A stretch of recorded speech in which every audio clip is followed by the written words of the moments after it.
I am Santosh Kashyap and you are learning English grammar. You are welcome in the class of Santosh Kashyap.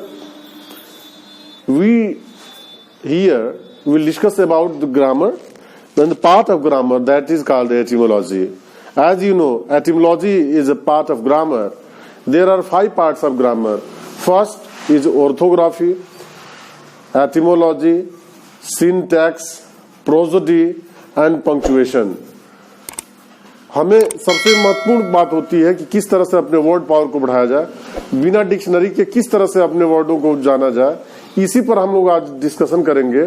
जैसे कि प्रतिदिन हम लोग नए नए क्लास लेकर के नए नए वर्ड्स लेकर आ रहे हैं और उसके मीनिंग्स हम अपने आप उसके रूट वर्ड्स को जान करके हम सीख लेते हैं. रूट वर्ड्स जिसे फेगस है और फेगस से कितने वर्ड्स आ रहे हैं, इसको एक मैंने एक सिंबॉलिक ट्री बना दिया है जिसमें कि फेगस शब्द लिख दिया, रूट वर्ड है और फेगस से बनने वाले वर्ड्स हैं.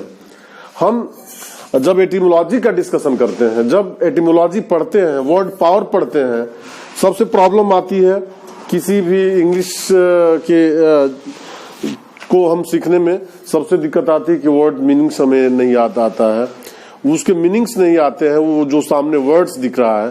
तो उसको जो सबसे आसान तरीका है, सबसे जो इजी वे में हम जो सीखते हैं वो है etymology. What is etymology? Etymology is the formation of word. Etymology is the history of word. We can know the origin of words. We can know the meaning of words in etymology.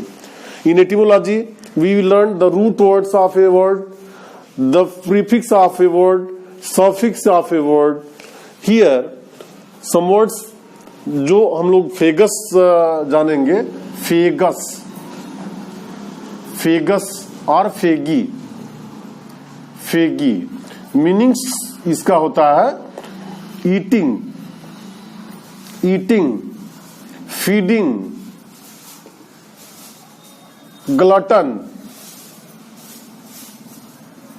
Glutton इसका meanings होता है भक्षण करना, खाना, etc. तो इसी पर आज डिस्कशन होने वाला है, जिसमें कि हम लोग पिछले भी क्लास में हम लोग डिस्कस किए थे, उसी को हम लोग डिस्कस करेंगे. यदि आप नए हैं तो सब्सक्राइब कर लीजिए so that we can find more and more classes of English. And अंत तक बने रहिए, कुछ नया होने वाला है. इस लॉकडाउन में कुछ नया नया सीखते रहिए, क्योंकि इसी कहते हैं आपदा में अवसर. जब आपदा आई है तो घर पर हम बैठकर कुछ न कुछ पढ़ रहे हैं. We are learning something from the medias like social media, YouTube, Facebook, etc. Here we shall discuss some more words in very easy way. तो आइए देखते हैं कौन कौन से वर्ड्स जो फेगस से बने हुए हैं उसको हम लोग डिस्कस करते हैं. फेगस. हियर एक वर्ड दिख रहा है कार्पोफेगस. कार्पोफेगस क्या होता है? What are coprophagous animals. Coprophagous, phagous means जो ईटिंग करता हो. Corpse, corpse means dead bodies. जो डेड बॉडीज पर जो खा करके जीवित रहने वाले जो लोग भी हैं उसको हम जो कार्पोफेगस कहते हैं. आर जी coprophagous feeding, feeding on dung. Dung जैसे कि डंग है, the faeces of animal, faeces of someone, वो खा करके कार्पोफेगस होता है. जैसे बीटल्स,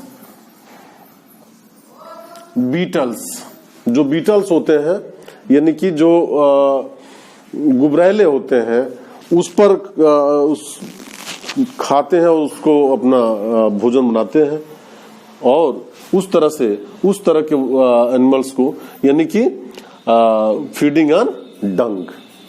क्लियर? इसमें 2 शब्द कार्पो, फेगस मूल शब्द.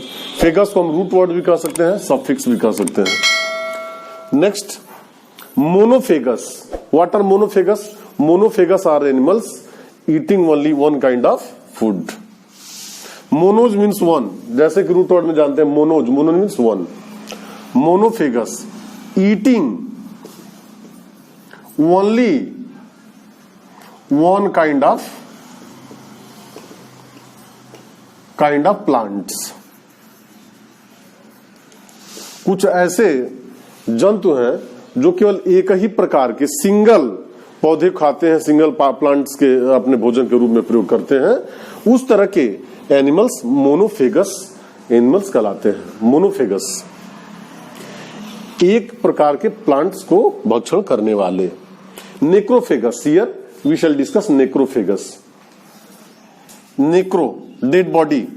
नेक्रोन, नेक्रोन मीन्स होता है dead body. Necrophagous, necrophagous means feeding on dead body. स्वभक्षी, अगर हिंदी की बात करेंगे तो स्वभक्षी यानी कि जो डेड बॉडीज को खा करके अपना जीवन चलाते हैं, उस तरह के एनिमल्स को हम नेक्रोफेगस एनिमल्स कहते हैं, स्वभक्षी एनिमल्स कहते हैं। Feeding on animals, feeding on the dead body of another animal, that is necrophagous. Phytophagous, phytophagous, what are phytophagous? The fightus means plants. The feeding on animals, feeding on plants. जो पेड़ पौधे के पत्ते खा करके जीवित रहते हैं, उसको हम कहते हैं फाइटोफेगस। और हर्बीवोर्स, हर्बीवोर्स शाकाहारी, शाकाहारी जो जंतु होते हैं उसको हम फाइटोफेगस एनिमल्स कहते हैं। Phytophagous, the animals that feeds on the plants. Next, zoophagous. Zoo means animal. Zoo जो ग्रीक रूट वर्ड है, ग्रीक से आया है, यूनानी भाषा से ग्रीक आया है। जू मीन्स होता है एनिमल। जूफेगस, फीडिंग on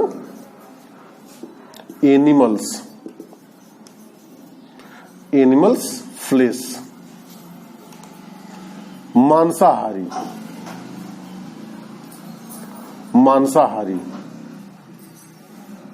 जो मांसाहारी जंतु होते हैं उसको हम जूफेगस भी कहते हैं, इसको कार्निवोर्स भी कहते हैं। कार्निवोर्स जो कि मांस खा करके किसी दूसरे जानवर का जीवित रहते हैं। तो इस तरह से हम देखते हैं जूफेगस फीडिंग ऑन एनिमल्स फ्लेश। फिर इसको हम लोग एक बार देखते हैं, कार्पोफेगस फीडिंग ऑन डंग और faeces of animals like beetles and other kinds of insects. Monophagous eating on only one kinds of plants, केवल एक ही प्रकार के पौधों को के पत्तों को खाकर जीवित रहने वाले। Necrophagous feeding on the dead body of another animals like the dead body of animal like buffaloes or cows. When vultures comes and eat the flesh of dead bodies, that is we can say necrophagous animal. Vulture is necrophagous animals. Phytophagous feeding on plants. हम ऐसे देखते हैं कि ऐसे पौधे, ऐसे जानवर जो कि पत्तों पर जीवित रहते हैं, पेड़ पौधे पत्तों खा करके। The animals that lives on the eating of plants leaves and survive their lives. Zoophagous, zoo means animals, जो कि एनिमल्स के मांस को खा करके और जीवित रहते हैं। इस तरह से हम देखते हैं sarcophagous, it is the different words, ये बिल्कुल अलग शब्द होगा, भले ये रूट वर्ड्स लग रहा है लेकिन रूट वर्ड्स के एक अलग है। इसको हम जो है कॉफिन के लिए आते हैं, इसका मीनिंग होता है कॉफिन। कॉफिन, ताबूत, जिसको डेड बॉडी में स्टोन, इसको स्टोन कॉफिन कहना सही रहेगा, stone coffin. In the ancient times the dead bodies were buried inside the stone and curved very decorative sculpture, बहुत ही सजावटी ढंग से उस पर बनाया जाता था। तो उस तरह के जो कॉफिन होते थे उसको हम सार्कोफेगस कहते थे, जिसमें कि सजा करके खूब सुंदर से उस पर जो है चित्रकारी की जाती थी। इन दिस वे हमने देखा कि इस तरह के वर्ड्स जो आए थे और कुछ हमने सीखा। फिर आगे के क्लास में हम लोग सीखते